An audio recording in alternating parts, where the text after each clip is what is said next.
내일부터 출근하지 마세요. 3년간 하루도 빠지지 않았던 호텔에서 하루아침에 쫓겨났습니다. 매주 투석받는 어머니의 병원비가 당장 막막했죠. 그런데 채원은 해고되던 그 순간에도 마지막 1,000원을 털어 캔커피를 뽑았습니다. 자기가 마실 커피가 아니었어요. 며칠 전 갑자기 들어온 신입 청소부 어르신, 아무도 거들떠보지 않았지만 채원에게는 유일한 말동무였습니다. 그 어르신 손에 캔커피를 꼭 쥐어주며 말했습니다. 어르신, 제 마지막 상담료예요. 건강하세요. 그런데 다음 날 아침 반지하 골목 앞에 번쩍이는 검은색 벤츠 한 대가 멈춰 섰습니다. 이야기 시작 전 구독과 좋아요를 눌러주세요. 지금 어디서 듣고 계신지 댓글 남겨주시면 그곳에 따뜻한 행운이 가득하기를 바라겠습니다. 새벽 5시 서울의 낡은 연립주택. 반지하 방에서 채원이 알람 소리보다 먼저 눈을 떴습니다. 잠을 자도 잔 것 같지 않은 무거운 몸이었지만 눈꺼풀이 절로 떠지는 데에는 이유가 있었습니다. 거칠어진 손등으로 눈을 비비며 일어난 채원은 가장 먼저 방 구석구석을 살폈습니다. 눅눅한 벽지가 들뜨지 않았는지, 바닥 장판 밑으로 곰팡이가 번지지 않았는지 꼼꼼히 확인하는 것이 매일 아침 가장 먼저 하는 일이었죠. 지난번 곰팡이가 번졌을 때 어머니의 기침이 더 심해졌던 기억 때문이었습니다. 채원은 안방 문을 살며시 열었습니다. 당뇨 합병증으로 매주 투석을 받느라 눈에 띄게 수척해진 어머니의 얼굴이 보였습니다. 한때 통통하고 환하던 볼은 깊이 패여 있었고 팔뚝에는 투석 바늘 자국이 멍처럼 얼룩져 있었죠. 그래도 가느다랗게나마 고른 숨소리가 들려오자 채원은 그제야 가슴을 쓸어내렸습니다. 어머니가 숨을 쉬고 계시다는 것, 그 사실 하나가 채원에게는 하루를 시작할 수 있는 유일한 이유였거든요. 채원은 흘러내린 이불을 어머니의 턱 밑까지 올려드리며 이불 끝을 양옆으로 꼼꼼하게 매만져 주었습니다. 어머니의 차가운 손끝이 이불 밖으로 삐져나와 있었습니다. 채원은 그 마른 손가락을 살며시 이불 안쪽으로 넣어드리며 한참을 그 자리에 쪼그려 앉아 있었습니다. 어머니의 거친 숨소리 한 번 한 번이 채원에게는 세상에서 가장 소중한 소리였거든요. 채원은 잠든 어머니의 이마에 살짝 이마를 대며 나직이 속삭였습니다. 엄마, 오늘도 잘 다녀올게요. 조금만 기다려요. 안방을 나선 채원의 발길은 옆방으로 향했습니다. 문틈 사이로 스탠드 불빛이 새어나오고 있었습니다. 살며시 문을 열자 중학생 남동생 찬우가 책상에 엎드려 잠들어 있었습니다. 수학 문제집 위로 고개를 떨군 채 한 손에는 샤프 펜슬이 힘없이 쥐어져 있었고 문제집 여백에는 빼곡하게 풀이 과정이 적혀 있었습니다. 밤새 사투하듯 공부하다 기절하듯 잠든 것이 분명했습니다. 찬우는 알고 있었습니다. 누나가 명문대 수석 합격 통지서를 품에 안고도 등록금 대신 병원비를 선택한 것을 말입니다. 전교 1등을 놓쳐본 적 없던 누나가 아픈 엄마와 자신을 위해 꿈을 접고 밤낮 없이 일하러 나간다는 것도 다 알고 있었습니다. 그래서 찬우는 밤마다 이를 악물고 책상 앞에 앉았습니다. 누나가 포기한 그 꿈을 자기가 대신 이루겠다는 15살 소년의 뼈를 깎는 각오가 샤프심처럼 뾰족하게 문제집 위에 박혀 있었습니다. 찬우의 이마에는 책상 모서리에 눌린 붉은 자국이 선명했습니다. 채원의 코끝이 시큰해졌습니다. 기특하면서도 이렇게까지 몰아붙이는 동생이 가슴 아팠거든요. 그때 찬우가 몸을 뒤척이며 잠결에 중얼거렸습니다. 누나, 나 이번에 전교 1등 할 거야. 그래서 누나랑 엄마 내가 호강시켜 줄 거야. 채원은 입술을 꽉 깨물었습니다. 잠꼬대처럼 흘러나온 그 한마디가 가슴팍에 뜨거운 못을 박는 것 같았거든요. 채원은 찬우의 등에 얇은 담요를 덮어주며 떨리는 목소리로 속삭였습니다. 그래, 우리 찬우 잘하고 있어. 누나는 괜찮으니까 푹 자. 하지만 채원은 울지 않았습니다. 이 집에서 가장인 자신이 울면 다 무너지는 것이었으니까요. 부엌 식탁 위에는 어젯밤 정리해둔 서류 봉투가 있었습니다. 어머니의 이번 주 투석 치료비 영수증이었습니다. 채원은 핸드폰을 꺼내 은행 앱을 열었습니다. 통장 잔고 36,000원이라는 숫자가 어둑한 화면 위에서 차갑게 빛났습니다. 이번 주 금요일까지 병원비를 내지 못하면 어머니의 투석 스케줄이 밀리게 됩니다. 신장이 거의 기능을 멈춘 어머니에게 투석이 밀린다는 것은 곧 생명이 위태로워진다는 뜻이었습니다. 채원은 핸드폰 화면을 끄고 싸늘한 새벽 골목길로 나섰습니다. 새벽 바람이 얇은 외투 사이로 뼛속까지 파고들었지만 채원은 고개를 똑바로 세우고 걸었습니다. 버스 정류장까지 가는 동안 채원은 늘 같은 다짐을 되뇌었습니다. 오늘 하루만 더 버티자. 엄마 약간만 벌면 된다. 오늘 하루만 더. 직원 탈의실에서 단정한 데스크 유니폼으로 갈아입은 채원은 거울 앞에 섰습니다. 단정하게 머리를 올리고 유니폼 옷깃의 주름을 손으로 편 뒤 명찰을 가슴에 달았습니다.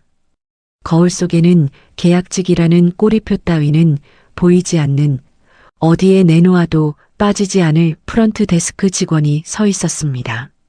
업무를 준비하기 위해 로비로 향하던 채원은 직원용 엘리베이터 앞에서 걸음을 멈추었습니다. 엘리베이터 문이 열리더니 낡은 청소복을 입은 62세의 노인 한 명이 천천히 걸어 나왔습니다. 이름표에는 한정옥, 미화팀 신입이라고 적혀 있었습니다. 초라한 청소복에 얼핏 보면 어디서나 만날 수 있는 평범한 사람이었습니다. 하지만 채원의 시선을 붙잡은 것은 그 노인의 눈빛이었습니다. 주름진 눈가 너머로 빛나는 두 눈은 마치 수많은 사람의 속마음을 꿰뚫어 본 듯 깊고 단단한 무게가 실려 있었습니다. 세상의 풍파를 온몸으로 견뎌낸 사람만이 가질 수 있는 위엄이었습니다. 채원은 자기도 모르게 그 자리에 서서 노인의 뒷모습을 한참 바라보았습니다. 낡은 청소 카트를 밀며 복도 끝으로 천천히 사라져가는 그 뒷모습이 왠지 모르게 가슴 한구석을 아리게 만들었거든요. 그랜드 호텔은 얼마 전 객실 정비 시스템을 전면 디지털화했습니다. 당일 정비해야 할 객실 배정부터 완료 보고까지 모든 과정을 전용 스마트 패드로 처리하도록 바뀐 것이었죠. 젊은 직원들이야 손가락 몇 번 움직이면 그만이었지만 62세의 신입 청소부 정옥에게 그 작은 화면은 절벽과도 같은 장벽이었습니다. 오전 근무가 시작되자마자 정옥은 지급받은 스마트 패드를 두 손으로 조심스레 들어 올렸습니다. 화면 가득 빼곡하게 늘어선 영문 약어와 숫자들이 눈앞에서 아른거렸습니다. 객실 번호 옆에 붙은 알파벳 코드가 무슨 뜻인지, 어디를 눌러야 청소 완료 보고가 되는 것인지 도통감을 잡을 수가 없었습니다. 주름진 손가락이 화면 위에서 벌벌 떨리기만 할 뿐이었죠. 정옥이 엉뚱한 버튼을 누르자 패드에서 삐익하는 날카로운 오류 경고음이 울렸습니다. 화들짝 놀란 정옥이 다시 화면을 만졌지만 이번에도 같은 경고음이 대기실 안에 짧게 울려 퍼졌습니다. 경고음이 반복될 때마다 정옥의 어깨는 눈에 띄게 움츠러들었고 이마에는 식은 땀이 손골손골 맺혔습니다. 손끝이 떨려 화면을 제대로 터치할 수조차 없었습니다. 정옥이 패드와 씨름하는 사이 객실 정비 완료 보고가 늦어지기 시작했습니다. 프런트 데스크 정직원들은 서로 눈짓을 주고받으며 수군거렸습니다. 바빠 죽겠는데 객실 체크인이 계속 밀리잖아. 바로 그때 프런트 정직원 수진이 로비 한복판으로 성큼성큼 걸어 나왔습니다.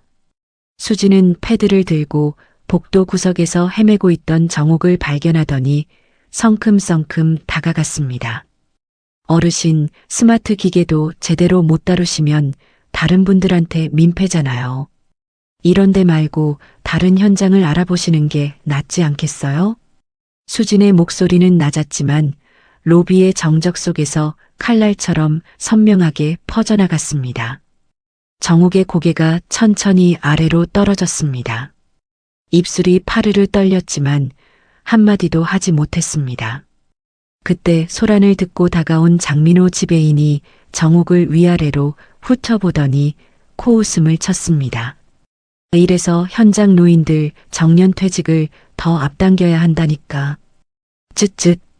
지배인은 혀를 차며 고개를 절레절레 흔들더니 뒤도 돌아보지 않고 자기 사무실 쪽으로 걸어가 버렸습니다. 로비가 조용해졌습니다. 하지만 그 침묵은 따뜻한 것이 아니었습니다. 동료 직원들의 외면, 그 모든 것이 정옥의 어깨 위로 무겁게 내려앉았습니다. 정옥은 청소 카트 손잡이를 양손으로 꽉 움켜쥔 채 고개를 깊이 숙이고 바들바들 떨었습니다. 초라한 청소복 차림의 62세 노인이 수십 명의 눈앞에서 고개도 들지 못하고 서 있는 모습은 보는 사람의 가슴에도 납덩이를 얹어놓는 것 같은 광경이었습니다. 멀리 프런트 데스크 한쪽에서 그 장면을 지켜보던 채원의 손이 떨리기 시작했습니다. 심장 아래쪽이 쥐어짜이듯 아팠습니다. 정옥의 움츠린 어깨와 떨리는 뒷모습이 채원의 기억 속 한 장면과 겹쳐왔거든요. 어머니가 식당에서 일하시던 시절이었습니다. 술에 취한 손님이 음식의 트집을 잡으며 어머니에게 반말로 호통을 칠 때 어머니는 아무 말도 하지 못하고 허리를 접듯 고개를 숙였습니다. 식당 주인이 달려와 손님 편을 들며 어머니를 나무랄 때도 어머니는 그저 앞치마 끝을 꽉 움켜쥔 채 작아지기만 했습니다. 자식들의 밥값을 벌어야 했으니까요. 채원은 주먹을 꽉 쥐었다 천천히 폈습니다. 그리고 데스크를 벗어나 정옥에게로 걸어갔습니다. 로비를 가로지르는 그 몇 발자국이 채원에게는 용기가 필요한 순간이었습니다. 계약직인 자신이 나서면 정직원들에게 어떤 눈총을 받게 될지 뻔했으니까요. 채원은 정옥의 앞에 서서 부드러운 목소리로 말했습니다. 어르신, 처음엔 기계가 낯설어서 그래요. 저도 처음엔 한참 헤맸거든요. 정옥이 고개를 들었습니다. 눈가가 붉어져 있었습니다. 채원은 정옥의 거칠고 갈라진 손을 자연스럽게 잡더니 로비 구석 소파로 안내했습니다. 그리고 정옥이 들고 있던 패드를 조심스레 건네받았습니다. 채원은 패드 설정 화면으로 들어가 글자 크기를 가장 큰 단계로 키웠습니다. 작은 글씨들이 눈에 확 들어오는 크기로 바뀌자 정옥의 표정이 조금 풀어졌습니다. 채원은 정옥의 눈높이에 맞춰 천천히 조분조분 설명을 이어갔습니다. 여기 이 파란 버튼이 객실 입장이에요. 청소 다 끝나시면 이 초록 버튼 누르시면 돼요. 딱 2개만 기억하시면 됩니다. 설명을 마친 채원은 주머니에서 볼펜과 접착 메모지를 꺼냈습니다. 그리고 정옥이 알아보기 쉽도록 큼직한 글씨로 패드 조작 순서를 한 줄씩 적었습니다. 채원은 그 메모를 정옥의 청소 카트 손잡이 앞쪽에 테이프로 꼼꼼하게 붙여주었습니다. 혼자 일하다 헷갈릴 때 바로 눈에 들어오는 위치였습니다. 거기서 끝이 아니었습니다. 채원은 프런트 데스크로 돌아가 당일 예약 리스트를 빠르게 스캔한 뒤 정옥에게 다시 돌아왔습니다. 어르신, 1407호는 아이 동반 가족이에요. 테이블 모서리에 보호대 씌워주시면 좋고요. 1412호는 연세 드신 분이라 생수 한 병 더 두시면 감사해 하실 거예요. 채원은 자신의 수첩에 적어놓은 투숙객 성향을 하나하나 귀띔해 주었습니다. 호텔 경력 3년 동안 채원이 쌓아온 디테일이 정옥에게 전해지는 순간이었죠. 하지만 정옥의 서툰 손놀림으로는 시간 안에 객실 정비를 마치기가 빠듯했습니다. 14층 객실 6개가 아직 미정비 상태로 남아 있었고 오전 마감 시간은 코앞이었습니다. 채원은 잠시 고민하다가 유니폼 소매를 걷어 올리며 자리에서 일어났습니다. 쉬는 시간이었습니다. 다른 직원들이 로비 뒤편에서 커피를 마시는 동안 채원은 14층 복도를 뛰어가고 있었습니다. 정옥의 구역인 1403호 문을 열자 아직 손대지 못한 침구가 그대로 어질러져 있었습니다. 채원은 능숙한 솜씨로 시트를 벗기고 새 시트를 깔았습니다. 모서리를 팽팽하게 잡아당겨 매트리스 아래로 접어넣고 베개를 탁탁 두드려 부풀린 뒤 깔끔하게 세워 놓았습니다. 한 방이 끝나면 다음 방, 또 다음 방. 이마에서 땀이 흘러 눈가를 적셨지만 채원은 손등으로 한번 훔치고는 다시 시트를 잡았습니다. 정옥은 복도 끝에서 1403호 쪽을 바라보다가 문틈 사이로 채원의 모습을 발견했습니다. 자기 구역의 객실에서 땀에 흠뻑 젖은 채 배드메이킹을 하고 있는 채원의 뒷모습에 정옥의 눈시울이 뜨거워졌습니다. 힘든 기색 하나 없이 찡그림 한 번 없이 묵묵히 이불을 펴는 젊은 직원의 등이 어찌나 든든하게 보이던지요. 채원의 도움 덕분에 14층 객실 정비는 오전 마감 시간 10분 전에 가까스로 완료되었습니다. 정옥은 마지막 객실의 문을 닫으며 채원에게 다가가 두 손을 꼭 모았습니다. 정말 고마워요, 아가씨. 어떻게 이 은혜를 갚아야 할지. 채원은 환하게 웃어 보이며 손사래를 쳤습니다. 어르신, 이 정도는 아무것도 아니에요. 저 힘 좋거든요. 사실 온몸이 땀에 흠뻑 젖어 유니폼 등 쪽이 진하게 달라붙어 있었지만 이마에 맺힌 땀을 소매로 훔치면서도 입꼬리는 끝까지 올라가 있었죠. 오후가 되어 숨을 돌린 정옥은 채원에게 고마움을 전하려 프런트 데스크 주변을 멀리서 유심히 살펴보았습니다.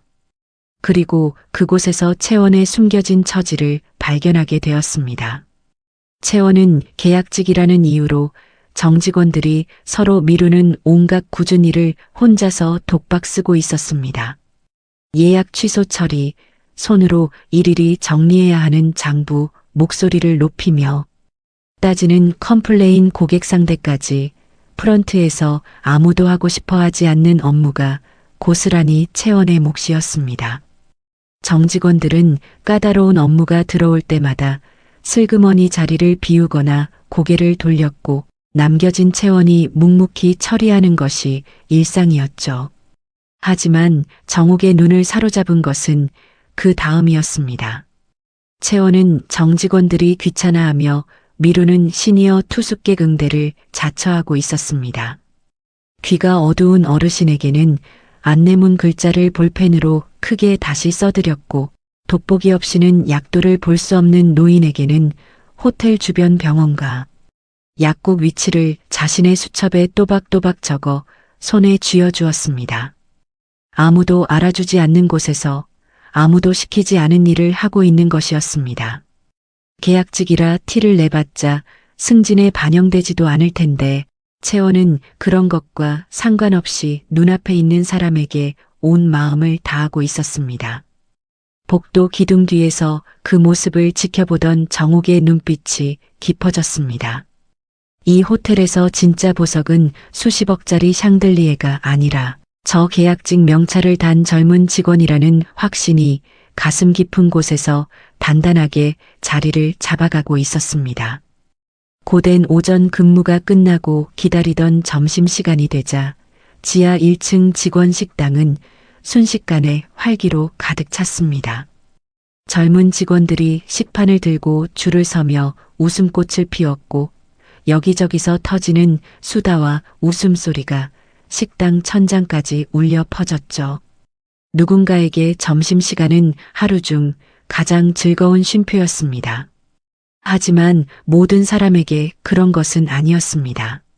낡은 청소복 차림의 정옥이 식판을 받아들고 자리를 찾아 두리번거렸습니다. 식당 안쪽 테이블은 이미 젊은 직원들의 무리로 빼곡했습니다. 정옥이 빈자리를 발견하고 다가서면 마치 약속이라도 한 듯 누군가의 가방이 그 자리를 차지했고 또 다른 테이블에서는 젊은 직원들이 슬쩍 고개를 돌리며 대화에 열중하는 척했습니다. 아무도 대놓고 거절하지는 않았지만 아무도 자리를 내어주지 않았습니다. 보이지 않는 벽이 정옥을 에워싸고 있는 것이나 마찬가지였죠. 결국 정옥은 식당 가장 구석진 테이블에 혼자 앉았습니다. 창 하나 없는 벽 바로 옆이었습니다. 정옥은 숟가락을 들었다가 내려놓기를 반복했습니다. 밥이 목구멍으로 넘어가지 않았거든요. 국을 한술 떠보았지만 짠 맛만 혀끝에 맴돌았습니다. 주변에서 터져나오는 젊은 직원들의 웃음소리가 오히려 정옥의 외로움을 더 짙게 만들었습니다. 주름진 손으로 숟가락을 쥔 채 고개를 숙이고 있는 정옥의 뒷모습은 마치 세상에서 가장 큰 식당에 홀로 남겨진 사람 같았습니다. 그때 식판을 든 채원이 식당 입구에 들어섰습니다. 채원의 시선이 구석 테이블에 홀로 앉은 정옥의 뒷모습을 발견한 것은 거의 동시였습니다. 채원은 단 한순간도 망설이지 않았습니다. 식판을 들고 곧장 정옥의 테이블로 걸어갔습니다. 주변 테이블의 정직원 몇 명이 고개를 돌려 쳐다보았지만 채원은 아랑곳하지 않고 정옥의 맞은편에 털썩 앉았습니다. 어르신, 여기 앉으셔서 잘됐다. 저도 혼자 밥 먹기 심심했거든요. 채원의 밝은 목소리에 정옥이 고개를 들었습니다. 놀라움과 고마움이 뒤섞인 눈빛이었죠. 채원은 가방에서 작은 반찬통 2개를 꺼냈습니다. 하나에는 노릇하게 구워진 계란말이가, 다른 하나에는 빨갛게 볶아진 김치볶음이 담겨 있었습니다. 반찬통 뚜껑을 여니 아직 온기가 남아있는 계란말이에서 고소한 냄새가 피어올랐습니다. 채원은 아무런 아까움 없이 정옥의 배식판 위로 계란말이와 김치볶음을 넉넉하게 덜어주었습니다. 식당 국이 좀 짜요. 이거 우리 엄마가 해주셨던 방식대로 제가 아침에 볶아온 건데 어르신 같이 드세요. 채원의 말에 정옥은 배식판 위의 반찬을 바라보았습니다. 정성스레 만 계란말이의 노란 단면, 빨갛지만 맵지 않게 볶아진 김치의 윤기. 그것은 화려한 음식이 아니었습니다. 하지만 누군가 새벽에 일어나 가족을 생각하며 후라이팬 앞에 선 시간이 고스란히 담긴 세상에서 가장 따뜻한 반찬이었습니다. 정옥의 목구멍 안쪽이 뜨거워졌습니다. 숟가락을 쥔 손이 미세하게 떨렸습니다. 오랜만이었습니다.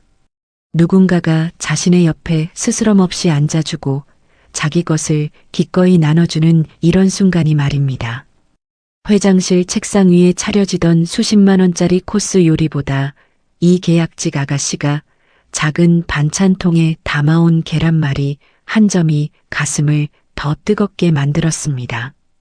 사실 이 초라한 청소복의 노인은 그랜드 호텔의 주인이었습니다. 호텔을 아들에게 물려주고 일선에서 한 발 물러나 있던 그랜드 그룹의 창업주 한정욱 여회장.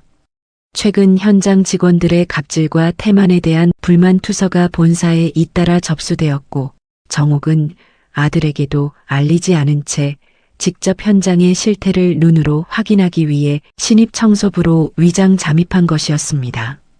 수십 년간 기업을 일군 여장부의 눈은 사람을 보는데 그 누구보다 정확했습니다. 그리고 그 예리한 눈이 지금 맞은편에 앉아 환하게 웃고 있는 한 계약직 직원에게 고정되어 있었습니다. 식사를 마친 뒤 채원은 주머니 속을 뒤적이더니 동전 몇 개를 꺼내 손바닥 위에 올려놓았습니다. 500원짜리 하나, 100원짜리 5개. 전 재산이나 다름없는 마지막 1,000원이었습니다. 채원은 그 동전을 쥐고 정욱의 손을 이끌며 식당 복도 끝 자판기 앞으로 향했습니다. 어르신, 오전에 고생 많으셨으니 후식 커피는 제가 쏠게요. 제 답답한 넋두리 들어주시는 상담료예요. 채원은 웃으며 말했지만 그 미소 뒤에는 깊은 배려가 숨어 있었습니다. 정욱 역시 계약직 노인이니 주머니 사정이 넉넉하지 않을 것이라 짐작한 것이었죠. 달그락 덜컹. 자판기 안에서 굴러내려온 캔커피 한 개가 투입구에 놓였습니다. 채원은 정욱에게 건네며 자판기 옆 작은 벤치에 앉았습니다. 차가운 캔커피를 두 손으로 감싼 정욱의 손등 위로 세월이 깊게 새겨놓은 주름이 보였습니다. 하지만 그 주름 사이로 번지는 따뜻한 온기는 캔커피의 것만이 아니었습니다. 정욱은 캔커피의 뚜껑을 따며 코끝으로 올라오는 쌉쌀한 커피 향을 깊이 들이마셨습니다. 1,000원짜리 자판기 커피였지만 그 향기가 이상하리만큼 진하게 느껴졌습니다. 채원이 조심스레 입을 열었습니다. 어르신, 저 사실 꿈이 있거든요. 채원의 눈빛이 맑게 빛났습니다.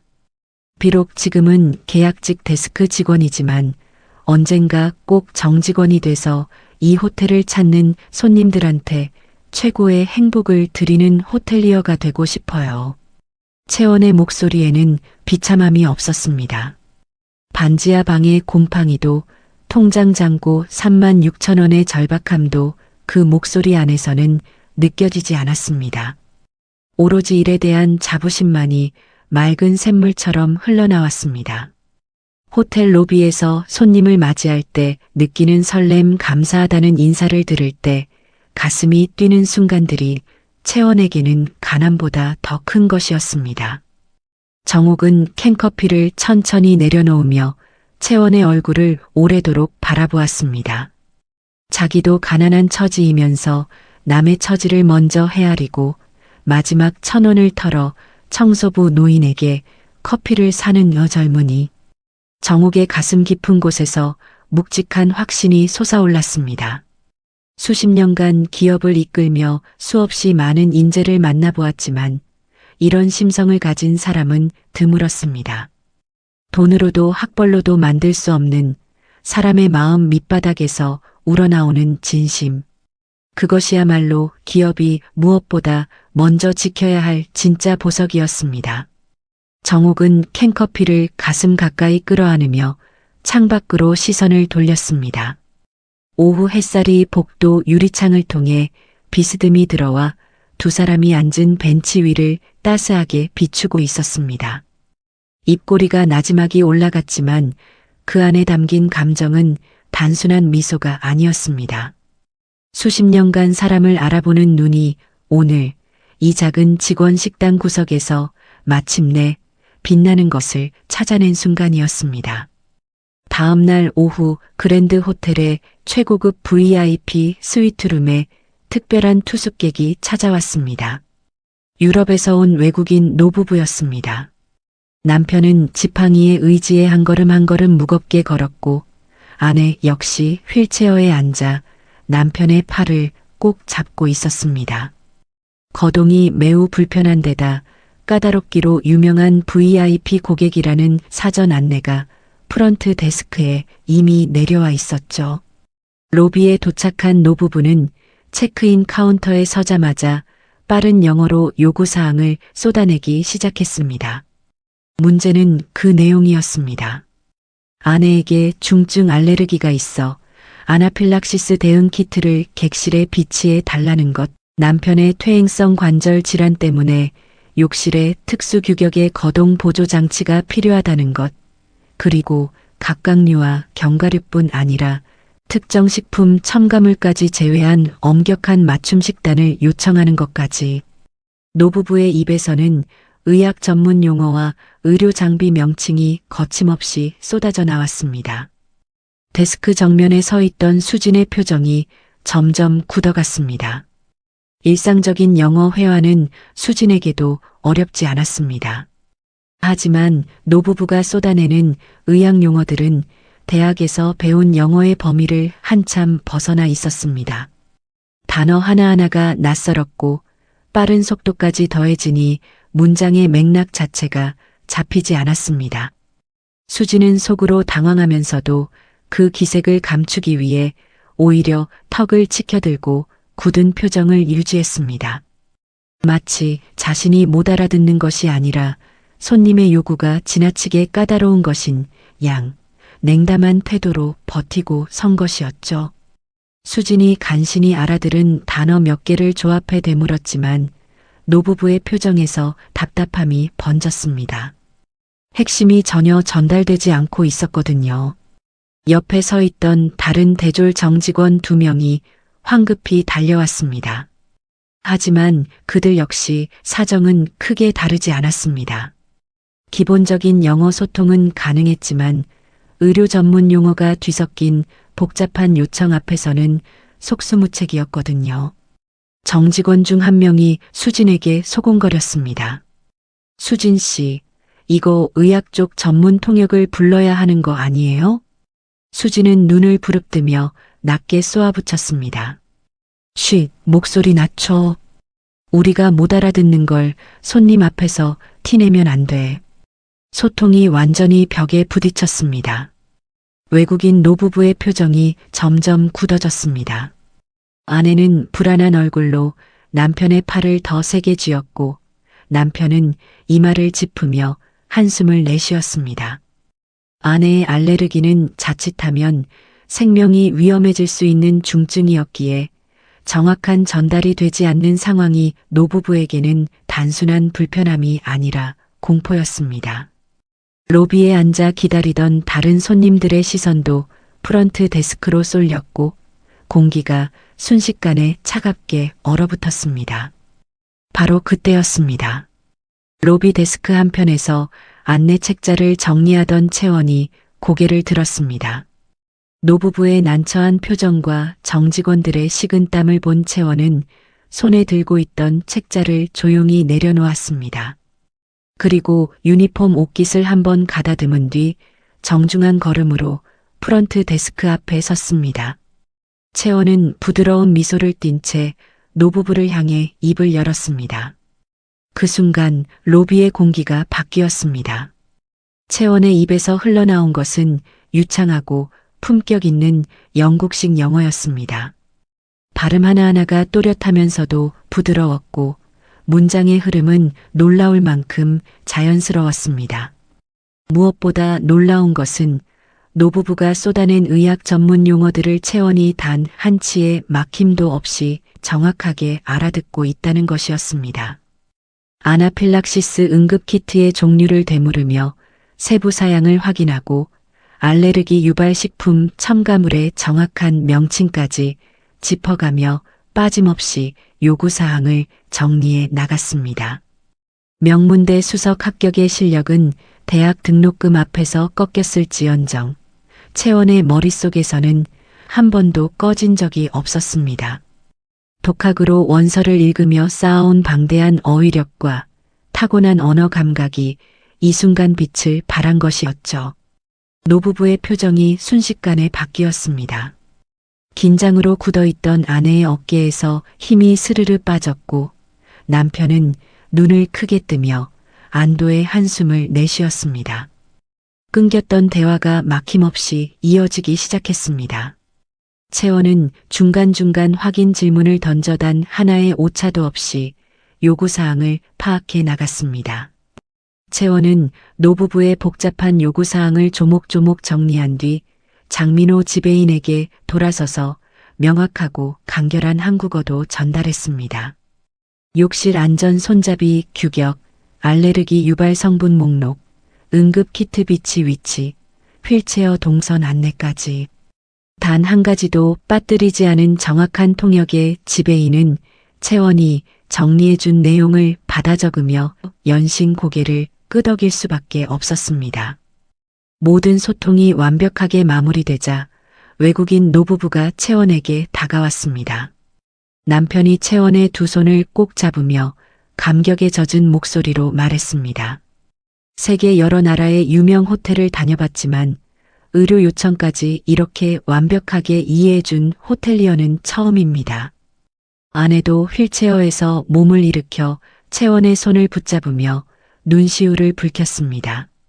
낯선 나라에서 생명과 직결된 요청이 통하지 않는 공포가 얼마나 컸는지, 채원이 나타난 그 순간 얼마나 큰 안도감을 느꼈는지를 연신 말하는 노부부의 진심이 로비 가득 퍼졌습니다.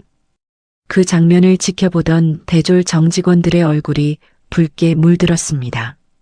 자신들도 영어에는 자신이 있다고 생각했지만 전문 분야에 깊이 있는 소통 앞에서는 한계가 분명했습니다. 그런데 고졸 계약직인 채원이 의학 용어까지 거침없이 구사하며 누구보다 완벽하게 해낸 것이었습니다. 수치심과 부끄러움이 뒤섞인 시선들이 바닥으로 떨어졌습니다. 로비 한편 구석에서 바닥 걸레를 짜고 있던 청소부 정옥은 걸레질을 멈춘 채 그 광경을 조용히 지켜보고 있었습니다. 정옥의 눈빛에 깊은 감탄과 대견함이 서렸습니다. 어제 식당 구석에서 마지막 1,000원으로 커피를 건네던 그 아가씨가 오늘은 로비 한복판에서 누구도 해내지 못한 일을 해내고 있었으니까요. 하지만 채원은 VIP 고객의 엄청난 칭찬 앞에서도 과시하거나 우쭐대지 않았습니다. 오히려 겸손하게 고개를 숙이며 나직한 목소리로 말했습니다. 당연히 해야 할 일을 했을 뿐이에요. 그리고 아무 일도 없었다는 듯 자신의 자리로 돌아가 다시 안내 책자를 정리하기 시작했습니다. 그 뒷모습을 프런트 데스크 뒤에서 지켜보는 수진의 표정은 사뭇 달랐습니다. 입술을 질끈 깨물고 있었고 양주먹은 부들부들 떨리며 꽉 쥐어져 있었습니다. 대학도 나오지 못한 채원이 완벽하게 해냈다는 사실이 수진의 자존심을 갈기갈기 찢어놓은 것이었습니다. 수진은 채원이 돌아간 자리를 쏘아보며 손톱이 손바닥에 파고드는 것도 느끼지 못한 채 이를 악물었습니다. 그 시선 속에서 싹트기 시작한 것은 단순한 부끄러움이 아니었습니다. 자기보다 나은 존재를 도저히 견딜 수 없는 뒤틀린 시기심의 불씨였습니다. 다음 날 그랜드 호텔 직원 라운지와 각 층 게시판에 대형 공고문이 일제히 붙었습니다. 본사 회장단 명의로 내려온 파격적인 전사산의 공고였습니다. 공고문에는 굵은 글씨로 이렇게 적혀 있었습니다.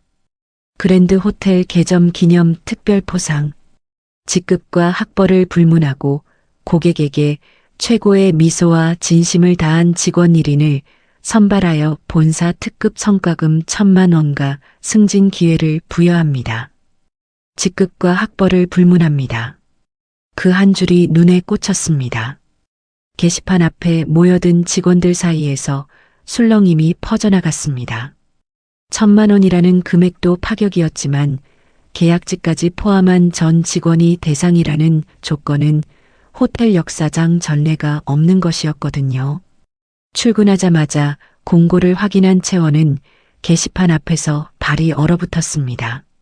심장이 거세게 두드려졌습니다. 1,000만 원. 그 숫자가 채원의 머릿속에서 빠르게 계산되기 시작했습니다. 밀려있는 어머니의 투석 병원비 석 달치를 한 번에 갚을 수 있었습니다. 남동생 찬우를 학원에 보낼 수도 있었습니다. 찬우가 밤마다 혼자 문제집과 씨름하지 않아도 되는 것이었습니다. 잘하면 꿈에 그리던 정직원 승진까지. 채원의 눈시울이 뜨겁게 달아올랐습니다.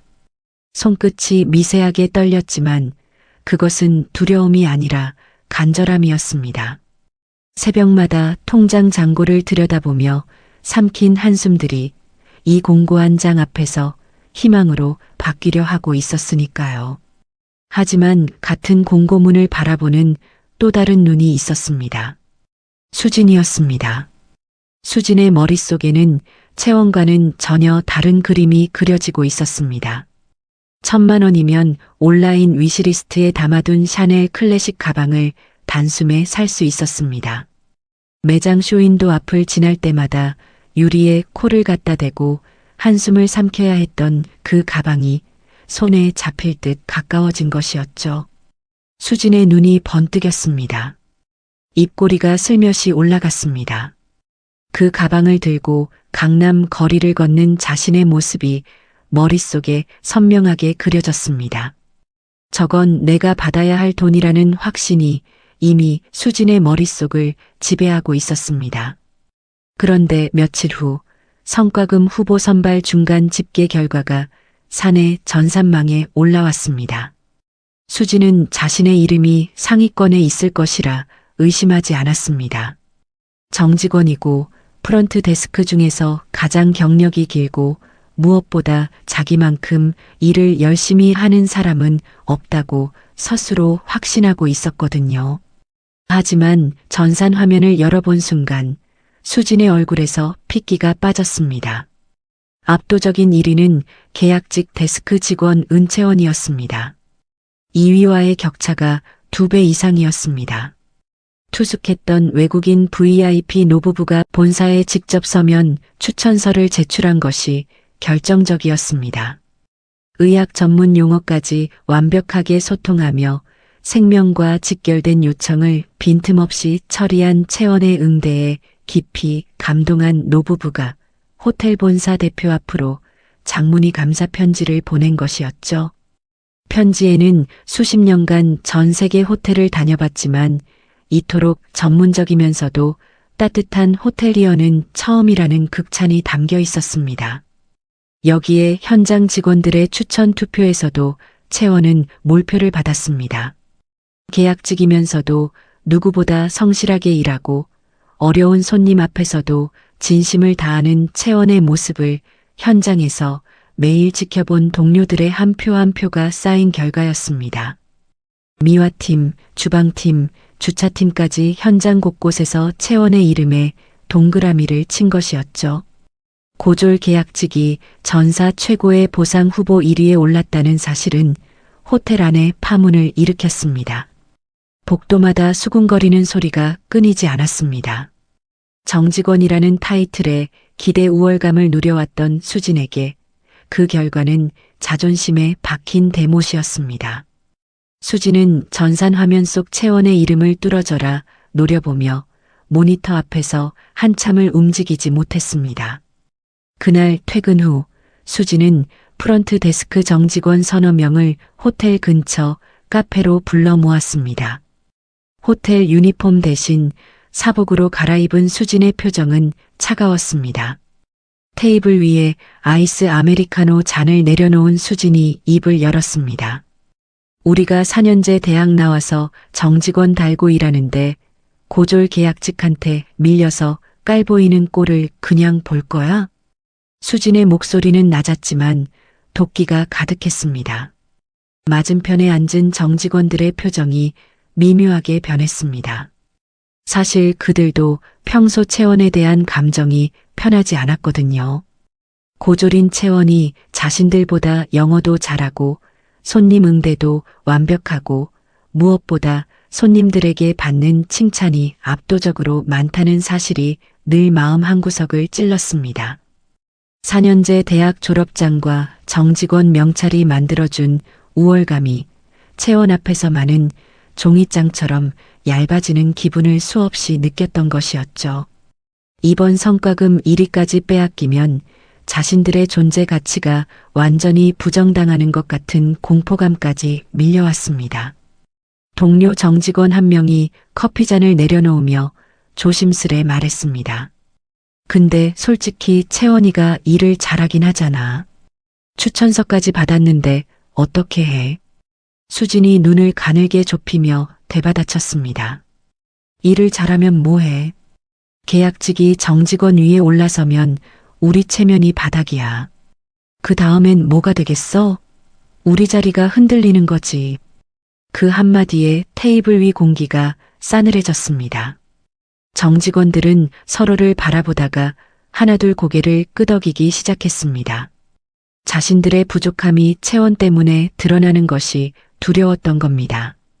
그렇게 수진의 편에 선 정직원들은 다음 날부터 채원을 향한 태도를 바꾸기 시작했습니다.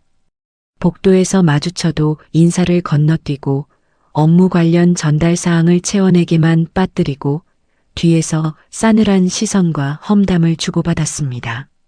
점심시간에 식당에서도 채원이 다가오면 대화를 뚝 끊고 일제히 고개를 돌렸습니다. 보이지 않는 벽이 채원의 주위로 서서히 쌓여가고 있었습니다. 하지만 아무것도 모르는 채원은 그저 감사할 뿐이었습니다.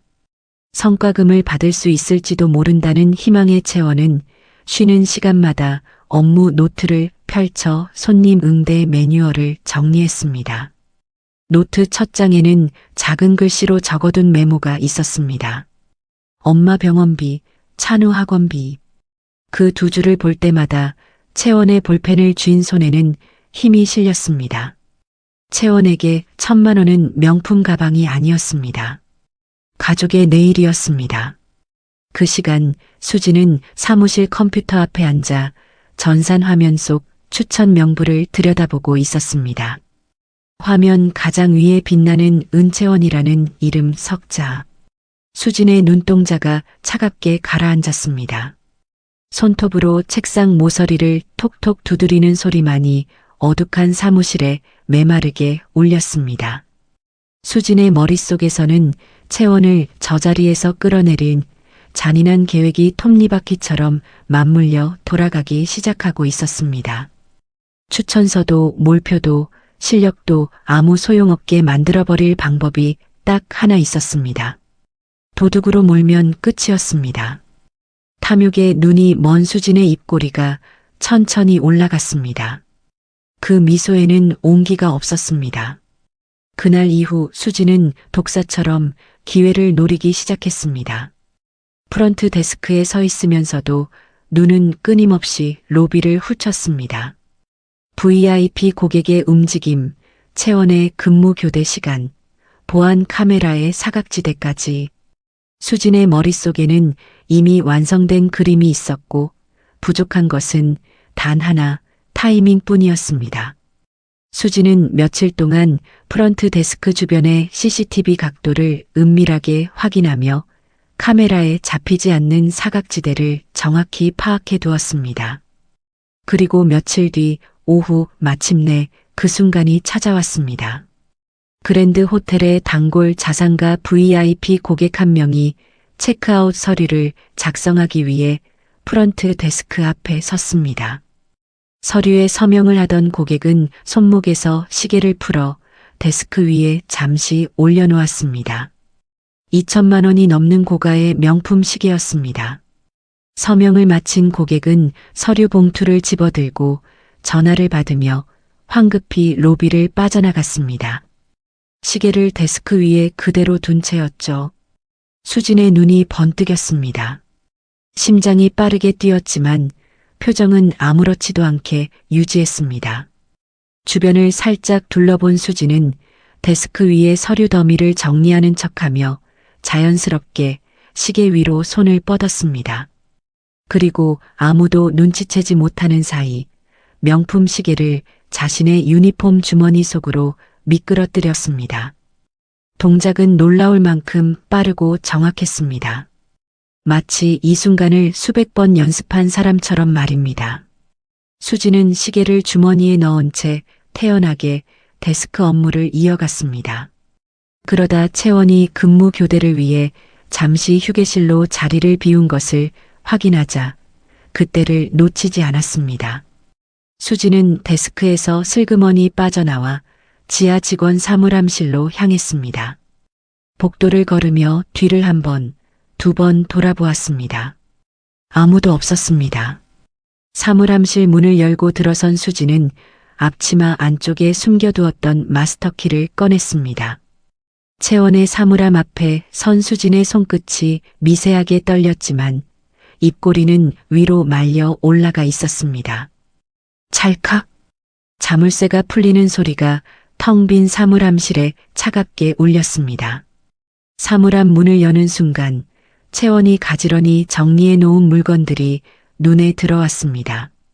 깨끗하게 접은 수건, 업무 수첩, 그리고 문 안쪽에 테이프로 붙여놓은 가족사진.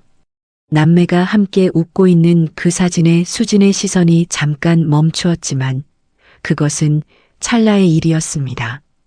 수진은 수건 더미를 들어 올리고 그 사이에 명품 시계를 깊숙이 밀어 넣었습니다. 그리고 수건을 다시 원래대로 덮은 뒤 사물함 문을 닫았습니다. 덫이 완성된 것이었습니다.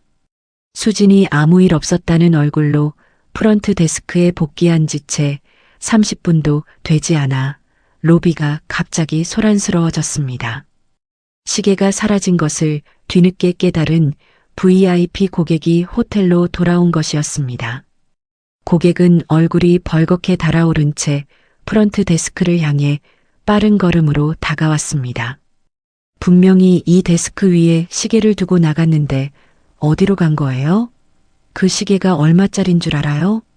고객의 목소리가 로비에 크게 울려 퍼졌고 소파에 앉아있던 다른 투숙객들의 시선이 일제히 쏠렸습니다. 장민호 지배인이 황급히 뛰어나왔습니다.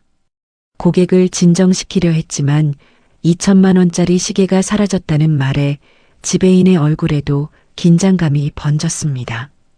바로 그때 수진이 기다렸다는 듯 지배인 곁으로 다가갔습니다. 얼굴에는 완벽하게 연기된 당혹과 걱정의 표정이 깔려 있었습니다. 지배인님, 사실 제가 말씀드려야 할 게 있어요. 수진은 목소리를 낮추며 입술을 떨었습니다.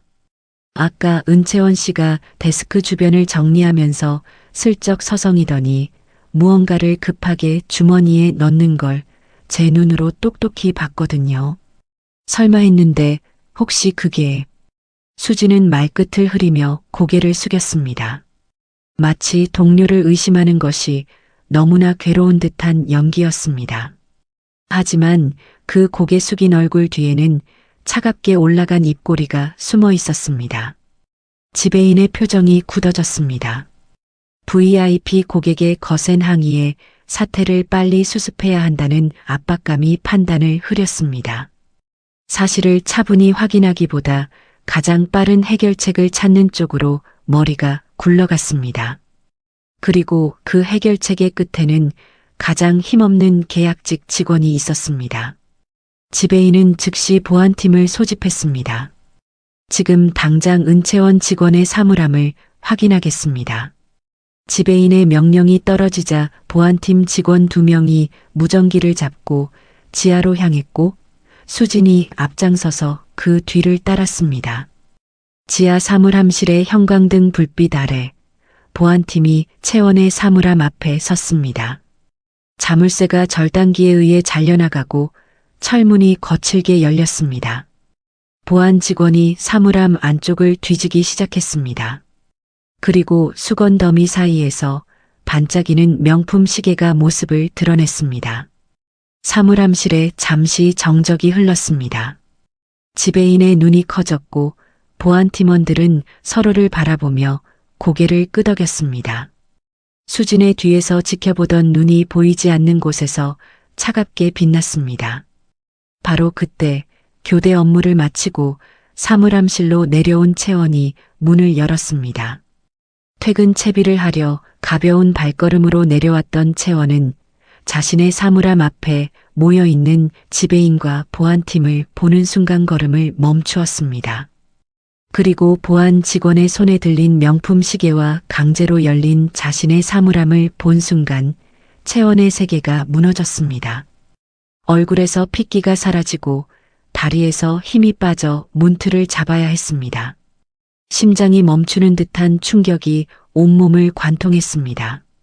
무슨 일이 벌어지고 있는 건지 머리로는 이해가 되지 않았지만 자신을 향한 의심의 눈초리들이 등줄기를 얼음장처럼 타고 내렸습니다. 저는 절대 손 뗀 적 없어요. 데스크 정리만 했을 뿐이에요. 정말이에요. 채원의 목소리가 갈라졌습니다. 눈에서는 억울함의 눈물이 끊임없이 흘러내렸습니다. 두 손을 모으고 지배인을 바라보는 채원의 눈빛에는 간절함이 가득했습니다. 하지만 지배인은 이미 굳어진 표정으로 시선을 피했습니다. 사물함실 입구에 하나둘 모여든 동료 직원들의 반응은 더 참담했습니다.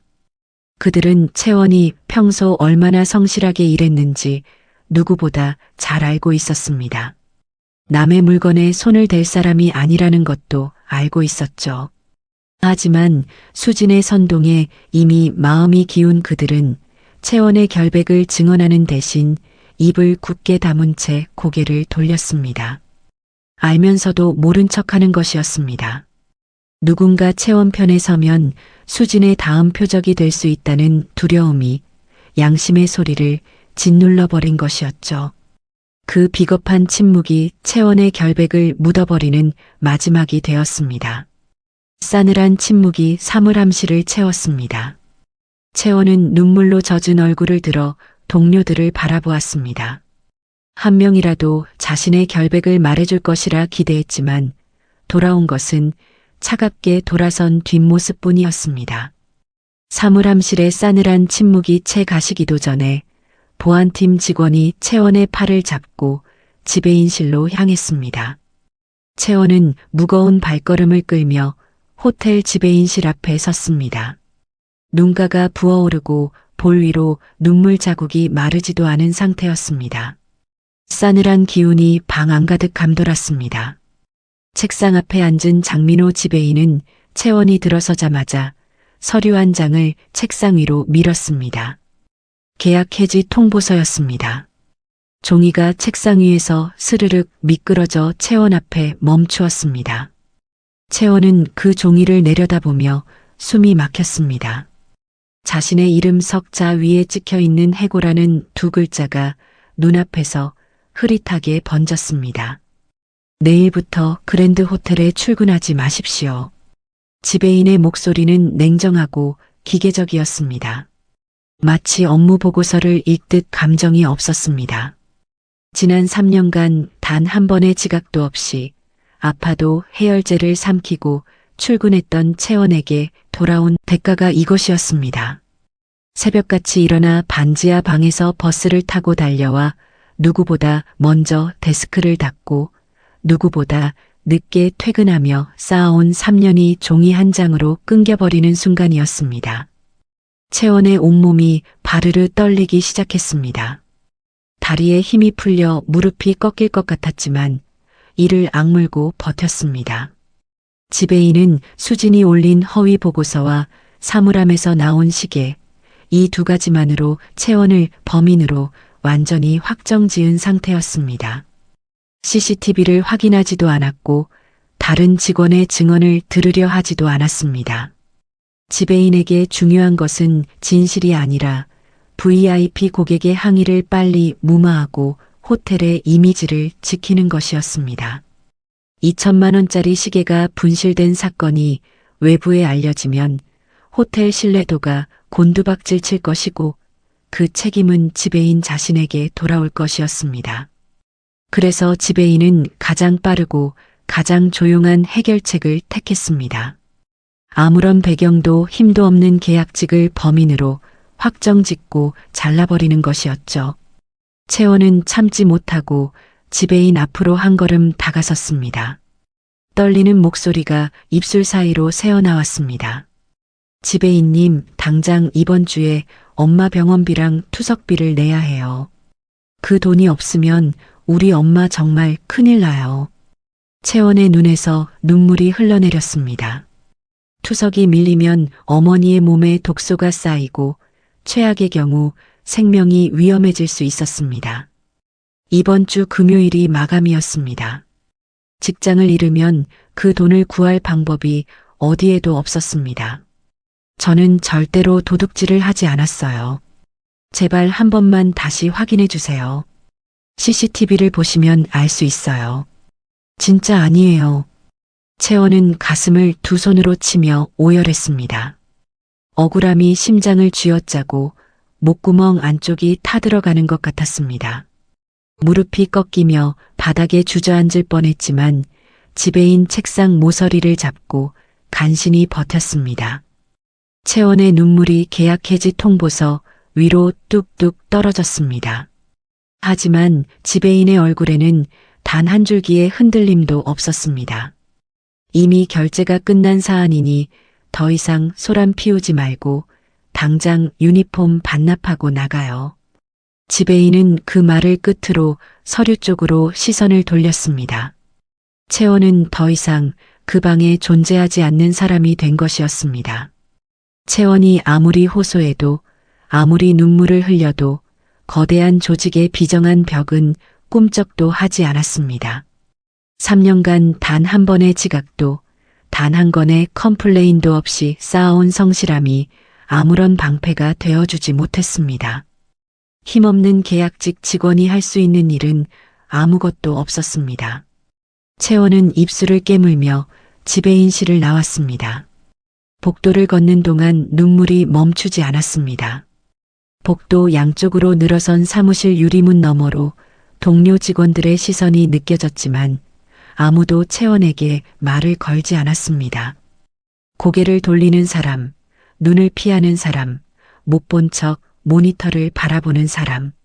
3년 동안 함께 일했던 사람들이 한순간에 낯선 사람이 되어 있었습니다. 불과 몇 시간 전까지만 해도 같은 유니폼을 입고 같은 데스크에 서 있었는데 이제 채원은 이 복도에서 지워져야 할 존재가 된 것이었습니다.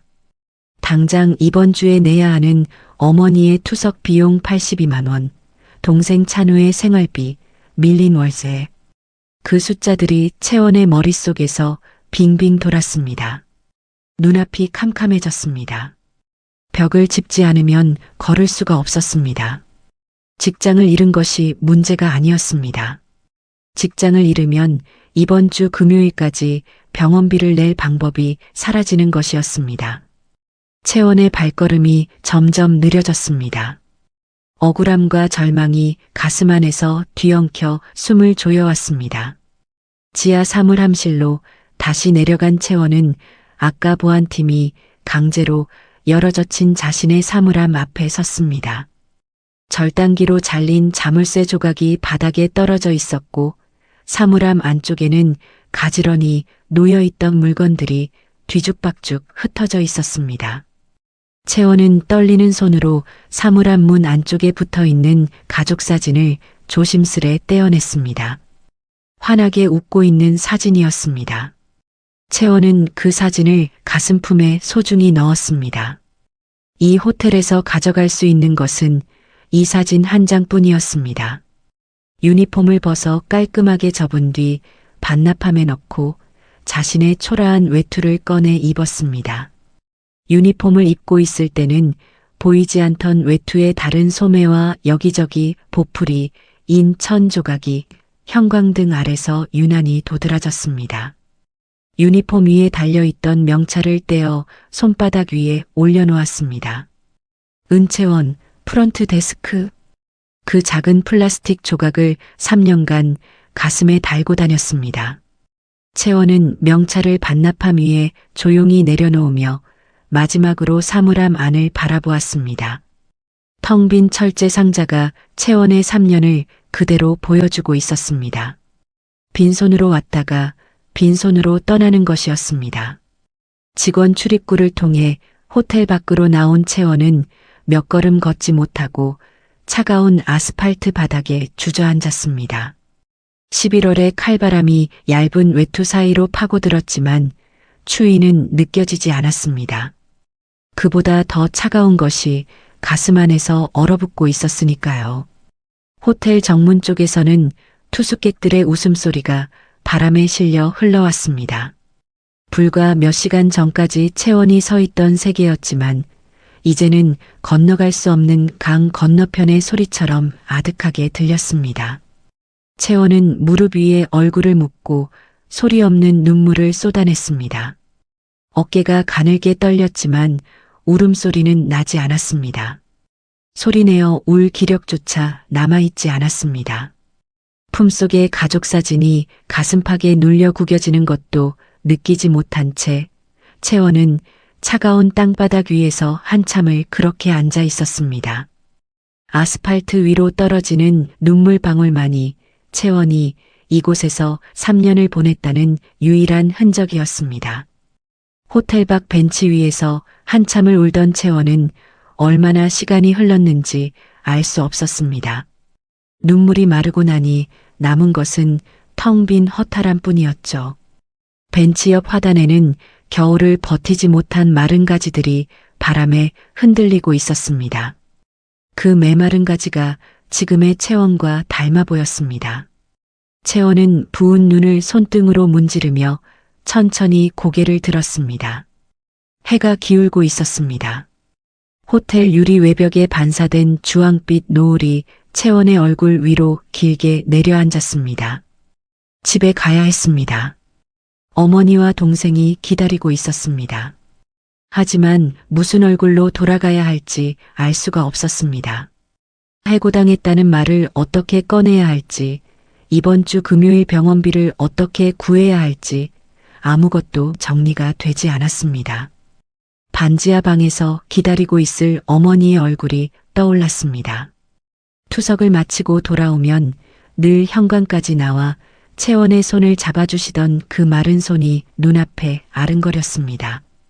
채원은 힘겹게 몸을 일으키며 무의식적으로 외투 주머니 속을 뒤적였습니다.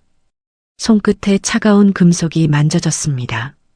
동전 몇 개를 꺼내 손바닥 위에 올려놓았습니다. 500원짜리 하나, 100원짜리 5개. 합쳐서 딱 1,000원이었습니다. 채원의 전 재산이었습니다. 통장 잔고는 이미 바닥을 드러낸 지 오래였고 이 주머니 속 동전이 채원에게 남은 마지막 돈이었습니다. 채원은 그 동전을 손에 쥔 채 터덜터덜 호텔 주차장 옆 자판기로 향했습니다. 캔커피를 사려는 것이었습니다. 자신에게 마실 커피가 아니었습니다. 동전을 넣자 자판기 안에서 덜컹 소리와 함께 캔커피 하나가 굴러 떨어졌습니다. 채원이 캔커피를 집어들고 고개를 돌린 순간 직원 출입구에서 익숙한 모습이 보였습니다. 낡은 청소복을 입은 채 천천히 걸어 나오는 정욱이었습니다. 오늘 하루 종일 객실 청소를 마치고 퇴근하는 길이었죠.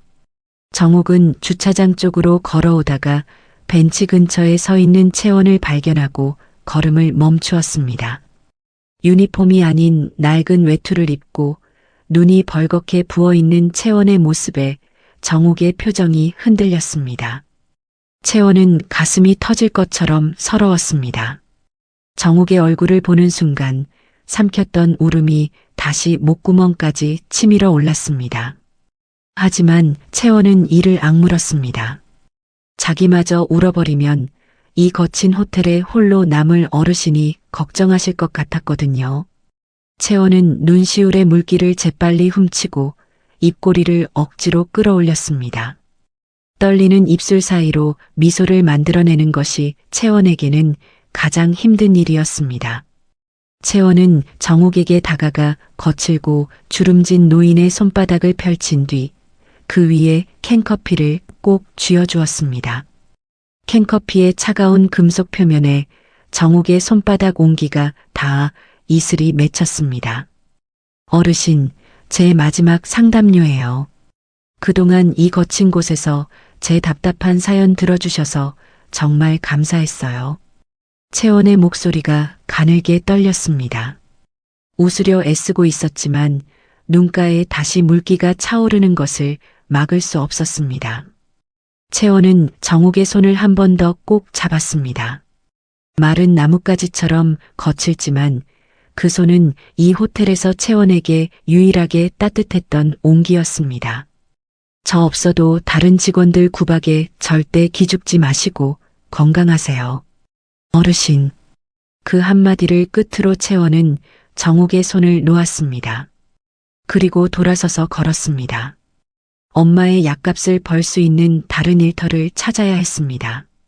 식당이든 편의점이든 공장이든 상관없었습니다. 어머니의 투석 날짜가 미뤄지게 할 수는 없었으니까요. 뒤를 돌아보면 울음이 터질 것 같아 고개를 똑바로 세우고 한 발 한 발 걸어갔습니다. 주머니에는 동전 한 입도 남지 않았습니다. 얇은 외투 사이로 칼바람이 파고들었지만 채원은 멈추지 않았습니다. 호텔 앞 큰 길을 건너 골목 너머로 채원의 뒷모습이 점점 작아지다가 끝내 사라졌습니다. 주차장 한쪽에서 그 모든 것을 지켜보고 있던 사람이 있었습니다. 한정욱 여회장이었습니다. 채원이 자판기에서 커피를 뽑는 것부터 자신에게 마지막 1,000원의 커피를 건네는 것까지, 그리고 빈 주머니를 한 채 골목 너머로 사라지는 것까지 전부를 지켜보았습니다. 청소복 위에 걸쳐 입은 낡은 점퍼의 주머니에 두 손을 넣은 채 채원이 사라진 골목 끝을 한참 동안 바라보았습니다. 초라한 청소부의 모습이었지만 그 눈빛만큼은 세상의 모든 것을 심판할 수 있는 제왕의 눈이었습니다. 여회장의 손바닥 위에는 채원이 쥐어준 캔커피가 놓여 있었습니다. 캔 표면에 맺힌 물방울이 주름진 손등 위로 흘러내렸습니다. 혹은 물방울이 아니라 여회장의 눈에서 흘러내린 눈물이었는지도 모릅니다. 해고당의 인생이 무너지는 순간에도 주머니에 남은 마지막 1,000원을 털어 청소부 노인의 안위를 걱정하고 떠난 아가씨. 자기 자신은 내일 끼니를 걱정해야 하는 처지이면서도 남의 마음을 먼저 헤아리는 그 숭고한 진심. 정욱의 가슴 깊은 곳에서 거대한 파도가 솟구쳐 올랐습니다. 수십 년간 기업을 세우고 수천 명의 직원을 부리고 수백 번의 협상 테이블에 앉았던 여회장이었지만 이 순간만큼은 심장이 통째로 뒤흔들리는 감동에 숨이 막혔습니다. 그때 벤치 위에 놓여 있는 것이 눈에 들어왔습니다. 채원이 급하게 떠나면서 두고 간 근무용 수첩이었습니다. 정욱은 그 수첩을 집어들고 펼쳐보았습니다. 빼곡하게 적힌 손님 응대 메모, 투숙객 성향 기록, 알레르기 주의사항, 노인, 손님을 위한 주변 병원 약도까지 3년간 계약직 직원이 한 땀 한 땀 적어온 진심의 기록이었습니다.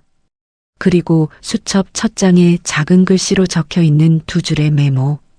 엄마 병원비, 찬우 학원비. 그것이 채원이 매일 새벽 눈을 뜨는 이유였습니다. 정욱의 눈시울이 다시 뜨거워졌습니다. 하지만 이번에 올라온 감정은 슬픔이 아니었습니다.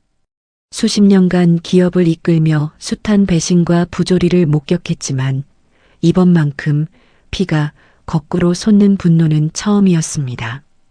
정욱은 수첩을 품에 안고 주차장 가장 구석 어둠 속에 대기하고 있던 최고급 검은색 세단으로 향했습니다. 낡은 청소복 차림과는 전혀 어울리지 않는 수억 원짜리 세단이었습니다. 운전석의 수행기사가 재빠르게 뛰어내려 뒷문을 열었습니다. 정욱은 뒷좌석에 올라타며 조수석 위에 채원의 수첩과 캔커피를 나란히 올려놓았습니다.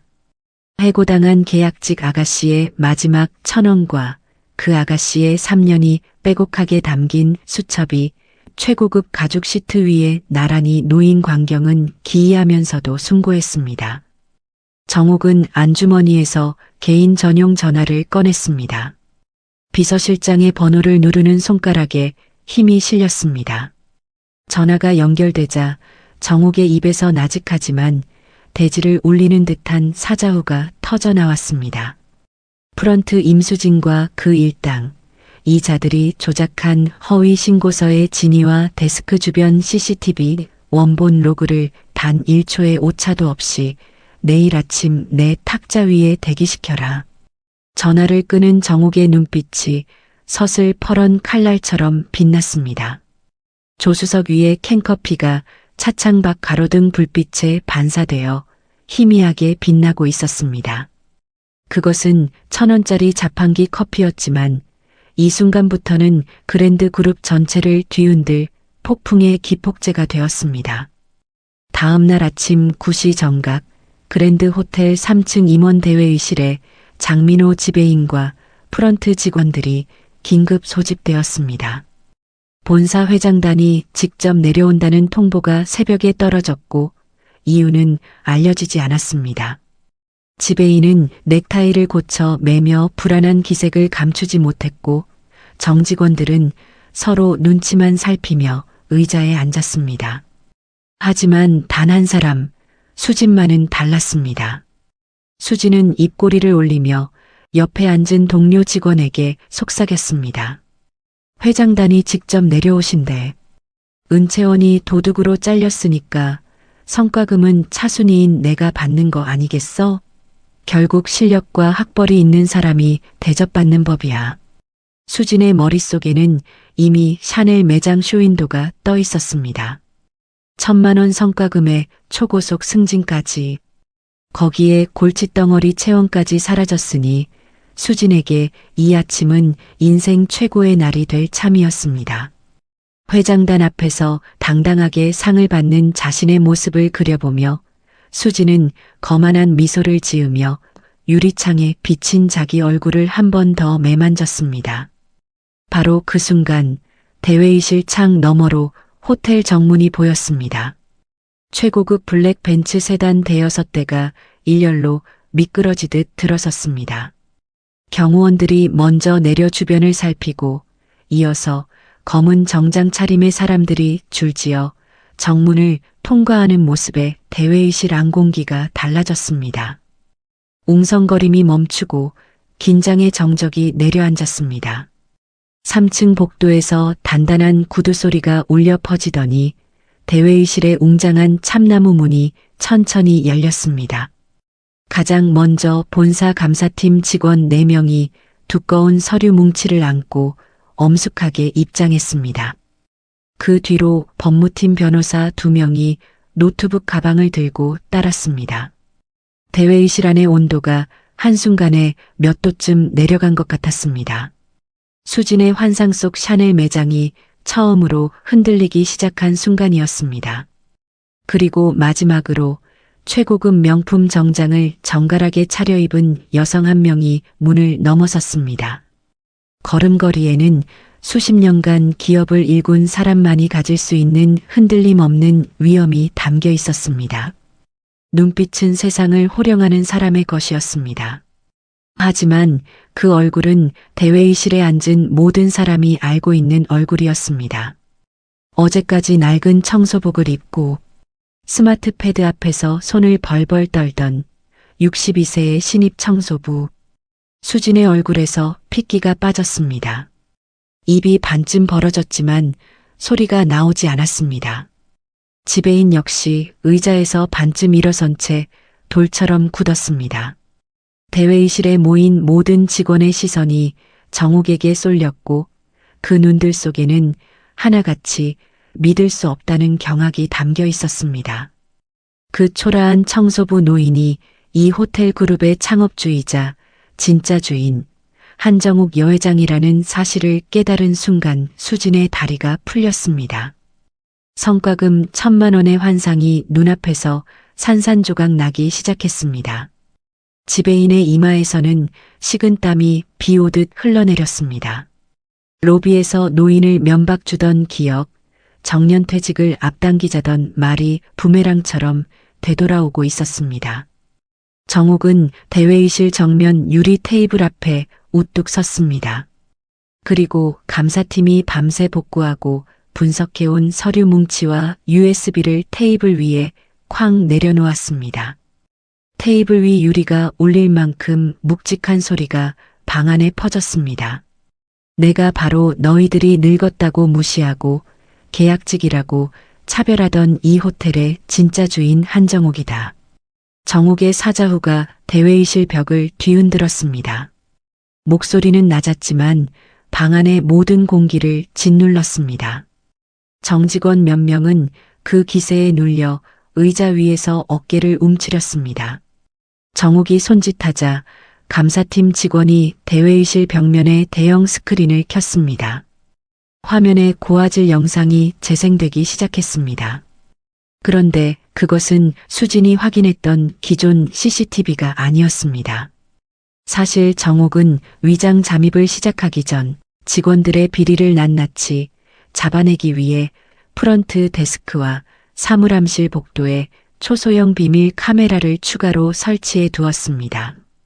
수진이 아무리 기존 보안 카메라의 사각지대를 파악했다 한들 자기 눈에 보이지도 않는 카메라의 존재까지는 알 도리가 없었던 것이었죠. 날짜와 시각이 화면 하단에 또렷이 찍혀 있었습니다. 프런트 데스크 위에 놓인 명품 시계. 그것을 발견한 수진이 주변을 살피더니 서류 정리하는 척 시계를 자기 주머니에 넣는 장면이 선명하게 잡혔습니다. 수진이 그토록 자신했던 사각지대는 비밀 카메라 앞에서 완벽한 무대가 되어버린 것이었습니다. 카메라 각도를 바꾸자 수진이 복도를 지나 지하 사물함실로 내려가는 모습이 이어졌습니다. 마스터키로 채원의 사물함을 열고 수건 더미 사이에 시계를 숨기는 장면까지 한치의 흔들림 없이 재생되었습니다. 남매가 웃고 있는 그 사진 옆으로 수진의 손이 시계를 밀어넣는 장면은 보는 사람의 혈관을 얼어붙게 만드는 잔혹함이었습니다. 빼도 박도 못하는 증거였습니다. 대회의실 전체가 얼음장처럼 조용해졌습니다. 1,000만 원의 꿈에 부풀어 있던 수진의 세계가 산산조각 났습니다. 얼굴이 하얗게 질린 수진은 의자에서 미끄러지듯 바닥에 무릎을 꿇었습니다. 온몸이 나뭇잎처럼 떨렸습니다. 잘못했습니다. 성과금 1,000만 원으로 명품 가방을 사고 싶어서 눈이 멀었습니다. 제발 한 번만 용서해 주세요. 수진의 입에서 추악한 자백이 쏟아졌습니다. 명품 가방 하나를 위해 동료의 인생을 짓밟은 범죄의 동기가 이토록 저열했다는 사실에 대회의실에 앉아있던 직원들의 얼굴이 일그러졌습니다. 정욱의 매서운 시선이 곧장 장민호 지배인에게 향했습니다. 지배인은 의자에서 일어나지도 못한 채 식은땀을 비오듯 흘리며 고개를 바닥으로 떨구었습니다. 어제 채원에게 유니폼 반납하고 당장 나가라고 냉정하게 선고했던 바로 그 입이 지금은 공포에 질려 벌벌 떨고 있었습니다. 장 지배인. 정욱의 목소리가 낮게 깔렸습니다. 오히려 고함보다 더 무서운 톤이었습니다. 당신은 조사 한번 제대로 하지 않고 한쪽 말만 듣고 죄 없는 계약직 직원을 희생양으로 삼았어. 오직 자신의 안위만 걱정했지. 게다가 노인들이 기계를 못 다루니 정년퇴직을 앞당겨야 한다고? 정욱의 호통이 대회의실을 찢을 듯 울려 퍼졌습니다. 지배인은 의자에서 미끄러져 바닥에 납작 엎드렸습니다. 이마가 바닥에 닿을 만큼 깊이 고개를 숙였지만 정욱의 시선은 조금도 누그러지지 않았습니다. 정욱은 그 자리에서 즉각 징계를 선포했습니다. 목소리에는 한치의 망설임도 없었습니다. 수진은 파면과 동시에 형사고발 조치되었습니다. 절도와 무고 두 가지 혐의였습니다. 그리고 관리자로서 부당차별과 부당해고를 일삼은 장민호 지배인 역시 즉각 파면이라는 최고 수위의 징계가 내려졌습니다. 평생을 바쳐 쌓아온 호텔업계에서의 커리어가 단 한마디에 박탈되는 순간이었습니다. 너 같은 자가 지배인 자리에 앉아 있으니 호텔이 이 모양인 게야. 당장 짐 싸서 이 호텔에서 영원히 나가. 정욱의 단호한 선고에 지배인은 다리가 완전히 풀린 채 바닥에서 통곡했습니다. 얼굴을 감싼 두 손 사이로 눈물과 콧물이 뒤범벅이 되어 흘러내렸지만 그 눈물에 동정하는 사람은 아무도 없었습니다. 그때 대회의실 한편에서 고개를 깊이 숙이고 있던 동료 정직원 서너 명이 참지 못하고 눈물을 터뜨리며 자리에서 일어났습니다. 그들은 정욱 앞으로 걸어나와 나란히 무릎을 꿇었습니다.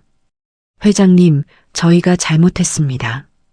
채원이가 결백하다는 걸 알면서도 수진이가 무서워서 입을 다물었습니다.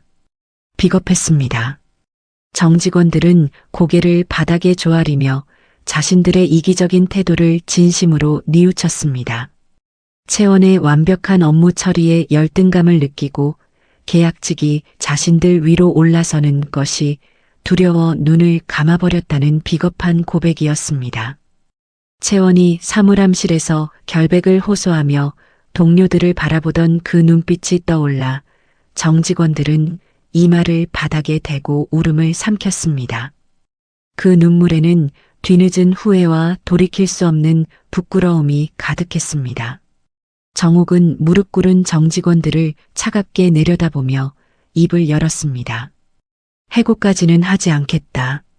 하지만 알면서 입을 다문 것은 공범이나 다름없어. 전원 3개월 감봉에 인사경고 조치한다. 그리고 은채원 씨가 복귀하는 날 직접 얼굴을 보고 사과해라. 진심으로. 경찰이 도착했습니다. 수진의 양손목에 차가운 수갑이 채워졌습니다. 찰칵하는 금속 소리가 대회의실에 짧게 울렸습니다.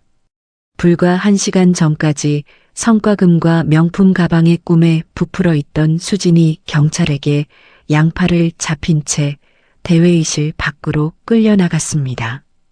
복도를 지나는 수진의 얼굴에는 눈물과 화장이 뒤범벅이 되어 흘러내리고 있었습니다. 다른 직원들 사이를 지나갈 때 수진은 고개조차 들지 못했습니다. 1,000만 원짜리 꿈은 수갑의 무게로 바뀌어 있었습니다.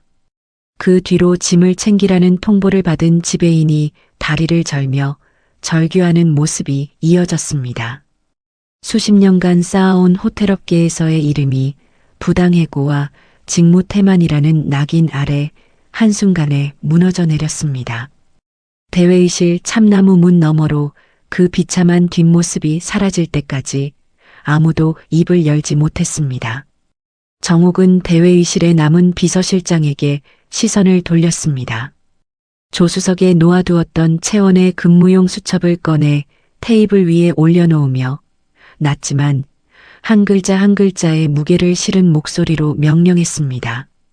당장 본사 최고급 의전 차량을 보내서 은채원 씨를 가장 정중하게 본사로 모셔와라. 정옥의 손이 수첩 위에 잠시 머물렀습니다. 수첩 첫 장에 적혀 있을 2줄의 메모가 떠올랐습니다. 엄마 병원비, 찬우 학원비. 정옥의 눈가가 한순간 붉어졌지만 곧 다시 단단하게 굳었습니다. 이제 그 2줄의 소원을 지켜줄 차례였습니다. 그날 저녁 그랜드 그룹 본사 최고층 회장실의 통유리 창 너머로 서울의 야경이 보석처럼 펼쳐져 있었습니다. 수만 개의 불빛이 반짝이는 도시의 밤은 아침까지만 해도 끝이 보이지 않던 어둠 속에 있었던 한 사람의 인생을 축하하듯 눈부셨습니다. 회장실 문 앞에 검은색 의전 차량이 멈추었습니다.